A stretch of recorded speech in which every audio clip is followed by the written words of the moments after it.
Bismillahirrahmanirrahim. Assalamualaikum warahmatullahi wabarakatuh dan salam sejahtera. Ahli panel dan sidang hadirin yang dihormati Allah.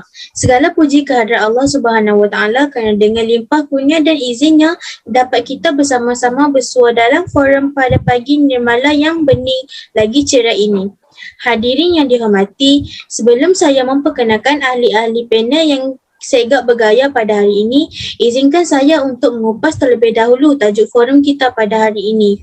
Tajuk forum kita berkisar tema sosial, iaitu gejala buli.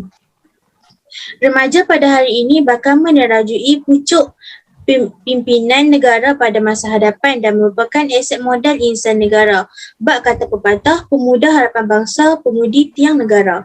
Berikan saya 10 orang remaja, nescaya akan saya gegarkan dunia ini. Begitulah ungkapan retortik yang pernah dilontarkan oleh bekas Presiden Parti Indonesia, Soekarno, yang menggambarkan betapa gahnya peranan remaja sebagai penentu pembangunan dan kemajuan negara pada masa hadapan. Malangnya, dalam proses menongkar arus globalisasi yang pantas bergerak bagi belut di ketil ekor ini, keruntuhan akhlak remaja semakin membimbangkan sejak akhir-akhir ini. Salah satu masalah sosial yang kian merebak dalam kalangan remaja ialah gejala buli. Berdasarkan statistik Kementerian Pendidikan, terdapat lebih daripada 14,000 kes buli di sekolah-sekolah di seluruh negara antara tahun 2012 dan tahun 2015 dan sebahagian besar melibatkan penderaan fizikal. Kes buli yang mendapat liputan seluruh negara melibatkan seorang mahasiswa Universiti Pertahanan Malaysia, Zulfarhar Osman Zulkarnain, meninggal dunia, dipercayai akibat didera seolah-olah menjadi bom jangka yang menyedarkan kita dari lena bahawa budaya budi dalam kalangan pelajar merupakan isu yang tidak boleh dipandang enteng sama sekali. Baiklah sidang hadirin, sebelum kita menelusuri lebih mendalam topik pembincangan, marilah kita berkenalan dengan ketiga-tiga ahli panel kita pada hari ini. Di sebelah kanan saya, Saudari Alisa yang merupakan ahli panel yang pertama. Selamat datang saudari, apa khabar? Terima kasih saudara pengurusi. Alhamdulillah saya baik-baik saja. Seterusnya, saya perkenalkan ahli panel yang kedua, iaitu Saudari Azila. Selamat datang saudari, apa khabar? Alhamdulillah, khabar baik saudari pengerusi. Berada di sebelah ahli panel kedua tak lain dan tak bukan tentulah ahli panel kita yang ketiga, iaitu Saudari Nadira. Walaupun nampak pemalu, namun petah lebih dalam bicara. Apa khabar saudari? Alhamdulillah, saya berada dalam keadaan yang baik. Salam forum buat semua. Usai salam perkenalan dengan semua ahli panel, kembali kita dalam topik forum kita, iaitu gejala buli dalam kalangan kanak-kanak. Sidang hadirin yang dihormati, sebelum kita melangkah dengan lebih jauh lagi, eloklah kiranya kita menelusuri apakah sebenarnya yang dimaksudkan dengan buli dan apakah punca yang menyebabkan gejala ini semakin berleluasa dalam kalangan pelajar. Bagi menjawab persoalan ini, izinkan saya mengajukan soalan pertama kepada ahli panel yang pertama, iaitu Saudari Alisa. Mohon saudari merungkaikan persoalan ini kepada semua. Awal bismillah pembuka bicara. Terima kasih saudari pengurusi. Assalamualaikum dan salam sejahtera kepada sidang hadirin yang dihormati. Menurut Nur Zaidi Abdullah, buli boleh ditafsirkan sebagai tingkah laku agresif seseorang pelajar atau sekumpulan pelajar dengan mengganggu mangsa sama ada secara fizikal atau psikologi dalam satu jangka masa yang panjang. Kamus Dewan edisi ketiga pula mentafsirkan buli sebagai perbuatan mendera atau mempermainkan seseorang dengan tujuan untuk menyesuaikan suasana baru. Selain itu, buli juga bertujuan untuk mempermainkan orang yang lemah dengan cara mengertak atau menakutkan mereka. Punca dominan yang Yang mencetuskan fenomena ini ialah remaja tidak mempunyai didikan agama yang teguh. Kebanyakan remaja pada hari mempunyai stigma bahawa ajaran agama sudah ketinggalan zaman dan tidak relevan untuk diperhatikan pada alaf ini. Keadaan menjadi lebih parah bila ibu bapa pada hari ini tidak memberi didikan agama yang sempurna kepada anak-anak mereka. Hal ini juga kerana ibu bapa pada alaf ini sering membuat tanggapan bahawa ajaran agama yang tidak penting berbanding dengan pendidikan akademik yang dianggap sebagai tiket kejayaan anak-anak pada masa hadapan. Sikap ini menunjukkan bahawa terdapat ibu bapa yang semakin alpa akan tanggungjawab hakiki mereka dalam membesar, mengasuh dan mendidik anak-anak mereka yang diumpamakan selai kain putih, dan ibu bapa lah yang mencorakkan tingkah laku anak-anak sama ada seindah warna pelangi atau semalak masa hadapannya. Berlandaskan sikap remaja dan ibu bapa yang sebegini, maka tidak heranlah anak-anak tidak mementingkan amalan solat dengan yang difardukan kepada setiap Muslim, walaupun solat itu tiang agama yang dapat mencegah kemungkaran. Bukan itu saja, kebanyakan remaja pada hari ini lebih bertuhankan hiburan dan keseronokan duniawi semata-mata seperti melibatkan diri dalam black mental. Jika situasi ini berterusan, sudah pasti keharmonian masyarakat dan negara kita akan terjejas. Seorang tokoh cendekiawan pernah berkata, petanda runtuhnya sesuatu bangsa itu dapat dilihat apabila bangsa tersebut mencintai hiburan. Keimanan remaja yang senipis kulit bawang menyebabkan kehidupan mereka terumbang ambing ibarat kapal tanpa nakhoda. Tegasnya, didikan agama yang tidak mantap mampu mendorong kepada penularan gejala buli di negara ini. Sidang hadirin, demikian tadi penjelasan tentang takrif tentang gejala buli yang pada pandangan saya merupakan penjelasan terperinci dan menarik daripada saudari ahli panel pertama. Seterusnya, saya mohon penjelasan daripada ahli panel kedua, saudari Azila, tentang punca-punca yang lain yang boleh menyebabkan kanak-kanak terdorong untuk melakukan gejala ini. Assalamualaikum dan salam sejahtera. Terima kasih saudari pengerusi. Sidang hadirin yang dihormati, kegoyahan institusi kekeluargaan juga menjadi pemangkin kepada gejala buli yang melanda di Nusa tercinta kita ini. Institusi keluarga porak-poranda disebabkan oleh tiada lagi persefahaman antara pasangan suami isteri. Oleh itu, kes penderaan, pertengkaran dan penceraian semakin meningkat bagai bangkai gajah yang tidak dapat ditutupi dengan nyirunya lagi. Menurut kajian Jabatan Kemajuan Islam Malaysia JAKIM, kadar penceraian pasangan suami isteri Islam di Malaysia berlaku sekali dalam tempoh masa 15 minit. Keluarga yang porak-poranda akan lalai untuk memberikan kasih sayang mereka kepada anak-anak remaja yang sentiasa memerlukan belayan dan perhatian daripada ibu bapa mereka. Keadaan ini membimbangkan kerana akan menjejaskan perkembangan remaja dan pembentukan personaliti remaja. Maka tidak heranlah apabila remaja sanggup terlibat dalam gejala samseng ini untuk menarik perhatian dan mendapatkan sekelumit kasih sayang daripada ibu bapa mereka yang semakin alpa dalam memikul tanggungjawab hakiki mereka.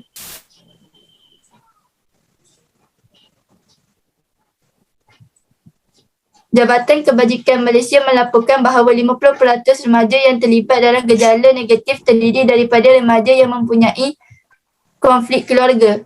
Oleh hal yang demikian, izharlah bahawa kegoyahan institusi kekeluargaan turut mencetuskan fenomena buli remaja yang ingin melepaskan kemarahan mereka kepada individu yang lain. Bak kata peribahasa, orang lain makan nangka orang lain yang terkena getahnya.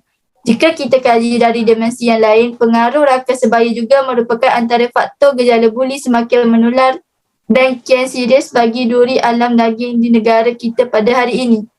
Hal ini dikatakan demikian kerana remaja pada hari ini lebih mempercayai rakan sebaya daripada ibu bapa dan guru-guru mereka. Tindakan remaja yang sanggup menuruti kata-kata kawannya tanpa memikirkan risiko dapat diumpamakan seperti kerbau dicucuk hidung. Bukan itu sahaja, kebanyakan remaja tidak ingin dipulau atau disisihkan oleh ahli kumpulan sekiranya enggan menuruti perlakuan dan kata-kata mereka. Menurut Treasure yang merupakan pelapor awal tentang kajian buli mengutarakan mewujudkan geng atau persatuan. Remaja yang masih berbau pucuk jerengau ini sanggup mengkhianati kepercayaan ibu bapa dan guru mereka daripada mengkhianati kumpulan mereka. Sebagai contoh, 8 orang pelajar tingkatan 5 dari Kolej Melayu Kuala Kangsar MCKK telah mengubur guru asrama dengan menggunakan parang. Kumpulan pelajar ini sanggup bertindak demi melepaskan kemarahan dan berseronok-seronok tanpa memikirkan impaknya kepada diri sendiri dan orang lain. Ekoran sikap remaja yang tersalah memilih rakan menyebabkan mereka mudah dipengaruhi oleh anasir-anasir negatif seperti membuli. Hal ini dapat dikaitkan dengan petikan sebahagian daripada hadis Nabi yang bermaksud, jika anda berkawan dengan tukang besi, maka percikan api akan terkena pada tubuhmu. Pendek kata, pengaruh dan tekanan daripada rakan sebaya turut menjadi penyebab kepada kemelut buli semakin sukar ditangani.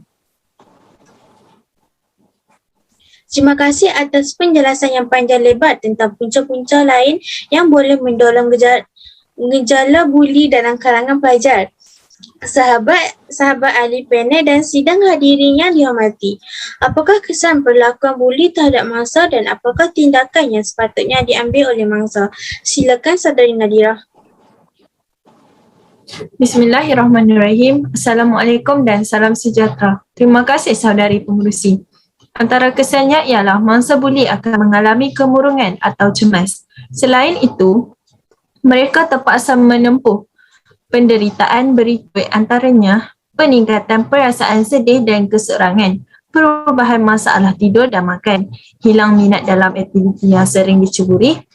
Isu ini akan berpanjangan sehingga dewasa. Masalah kesihatan dari segi emosi dan psikiatri, keciciran dalam pelajaran kerana kanak-kanak takut ke sekolah untuk mengelakkan daripada dibuli. Selain itu, kesan buli membawa kepada bahaya atau pendedahan untuk membunuh diri kerana merasakan diri mereka tiada harapan, tiada kuasa serta tercalar maruah diri akibat perbuatan dera. Saudari pengerusi dan sidang hadirin, mangsa buli di sekolah dan institut pengajian tinggi IPT biasanya menyembunyikan apa yang berlaku daripada pengetahuan ibu bapa, guru dan pihak sekolah kerana takut dipukul oleh pembuli. Pelajar-pelajar lain juga mendiamkan diri. Kenapa boleh wujud keadaan sebegini? Hal ini ada kaitan dengan persepsi masyarakat memandang remeh mengenai perkara ini. Tanggapan masyarakat ialah buli sebahagian daripada budaya masyarakat tempatan, malahan seluruh dunia. Kebanyakan masyarakat tidak sedar isu buli memberi kesan jangka panjang dari segi perkembangan psikologi dan emosi. Kanak-kanak sama ada pembuli maupun mangsa buli cenderung melakukan perbuatan buli seperti isu buli berlaku di IPT maupun bagi orang dewasa dan kita sering mendengar bahawa isu penderaan kanak-kanak berlaku. Kes-kes penderaan yang menjangkau 5,000 kes setahun merupakan kesan psikologi dan emosi penderaan yang dibuli semasa remaja. Jika ahli masyarakat tidak peka terhadap isu buli, maka tidak adalah perbincangan maupun komunikasi antara satu sama lain. Sekiranya perhubungan sedemikian tidak berlaku secara sendiri, kes buli akan tersembunyi tanpa pengetahuan sehingga melibatkan kecederaan atau kematian. Barulah masyarakat sedar isu ini perlu ditangani. Apabila wujudnya inisiatif ahli masyarakat memainkan peranan masing-masing, maka barulah kanak-kanak mempunyai keyakinan diri untuk melaporkan kes buli kepada pihak berkuasa atas kesedaran mereka. Isu buli akan ditangani. Sekian, terima kasih. Kembali semula kepada saudari pengerusi majlis. Terima kasih Saudari Nadira. Sidang hadirin yang dihormati dan dirahmati Allah. Kita masih lagi berada dalam majlis forum pada tahun 2021 di Dewan An-Nabawi yang indah ini. Pada ketika dan saat ini, kita masih lagi mengupas tajuk gejala buli dalam kalangan pelajar. Selamat datang kepada saudara dan saudari yang baru saja mengambil tempat di dalam dewan ini. Kita teruskan buah bicara kita pada hari ini. Saya percaya gejala ini jika dapat ditangani dengan baik, sudah pasti gejala ini tidak akan membara dalam kalangan pelajar.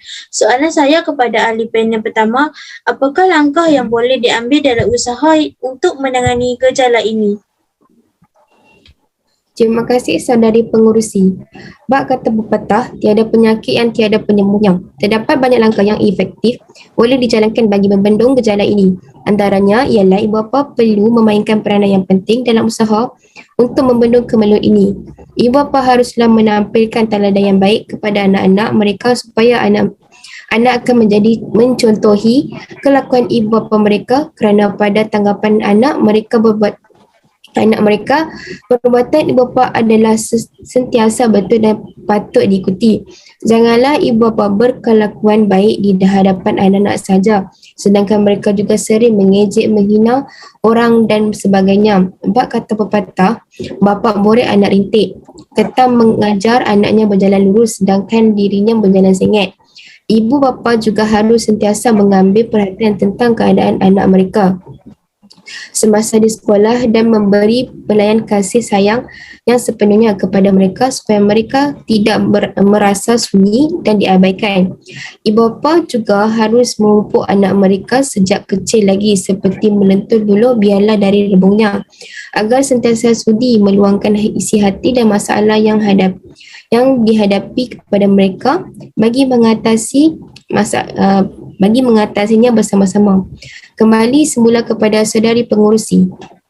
Saudari pengurusi, izinkan saya menyuarakan buah fikiran tambahan berdasarkan ulasan saudari ahli panel yang pertama tadi.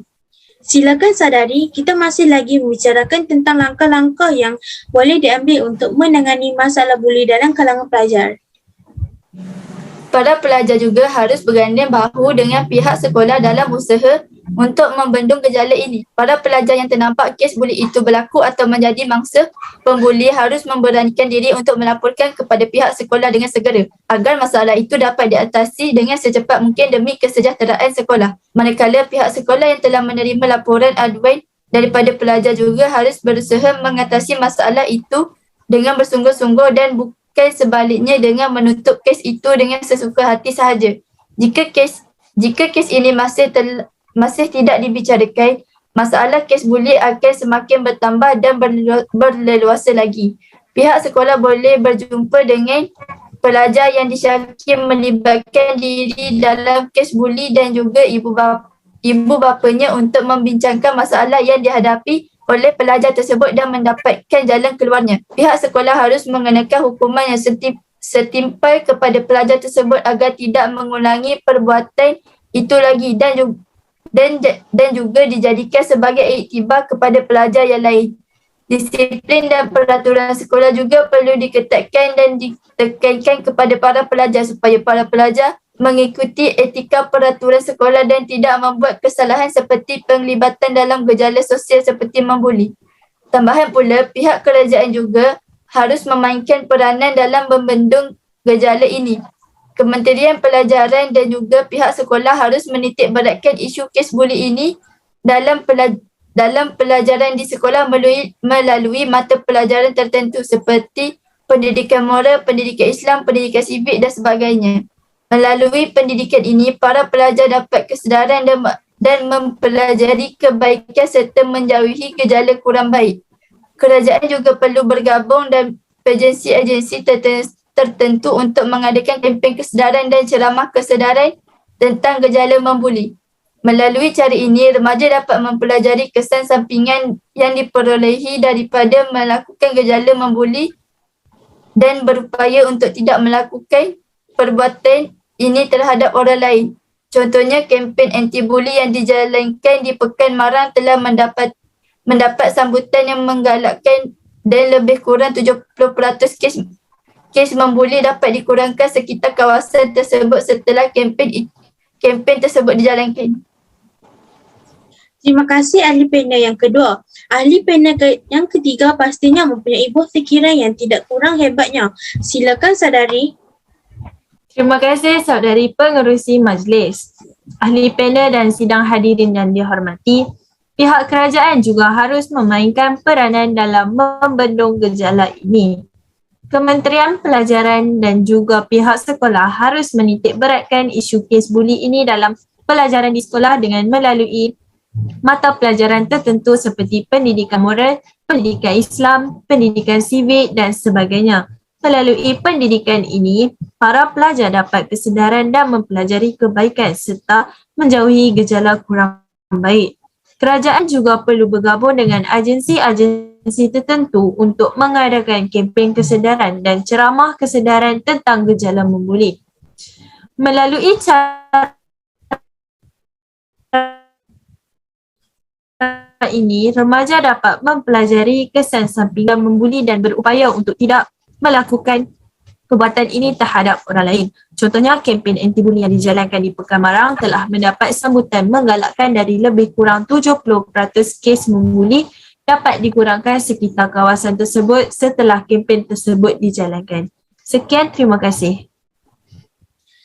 Terima kasih Saudari Nadira. Demikian perbincangan daripada semua ahli panel kita tentang gejala buli dalam kalangan pelajar di negara kita. Menuding jadi menyalahkan satu-satu pihak memanglah mudah, tetapi menyelesaikan gejala ini bukanlah semudah kita bicara. Oleh itu, banyak langkah yang dapat diimplementasikan agar pelajar dapat belajar dalam suasana kondusif dan harmoni. Kita tidak seharusnya mengharapkan usaha dan pihak berautoriti sahaja, tetapi perlu berganding bahu ibarat ke bukit sama didaki, ke lurah sama dituruni. Dengan berkat daya usaha yang gigih, insya-Allah kita dapat melahirkan generasi muda yang dapat menjulang nama negara dan mengangkat martabat bangsa di pesada dunia agar duduk sama rendah dan berdiri sama tinggi dengan negara-negara yang maju. Sidang hadirin yang dihormati, kalau berjalan dah sampai ke batas, kalau berkayuh dah sampai ke pulau, kalau mendaki dah sampai ke puncak, kita telah sampai ke penghujung bicara. Saya mewakili semua ahli panel mengucapkan setinggi-tinggi terima kasih kepada semua hadirin yang sudi hadir menyaksikan pertandingan forum remaja. Lantaran keterbatasan waktu, saya mohon mengakhiri bicara ini. Mohon mengundur diri. Sekian wabillahi taufiq wa hidayah. Wassalamualaikum warahmatullahi wabarakatuh.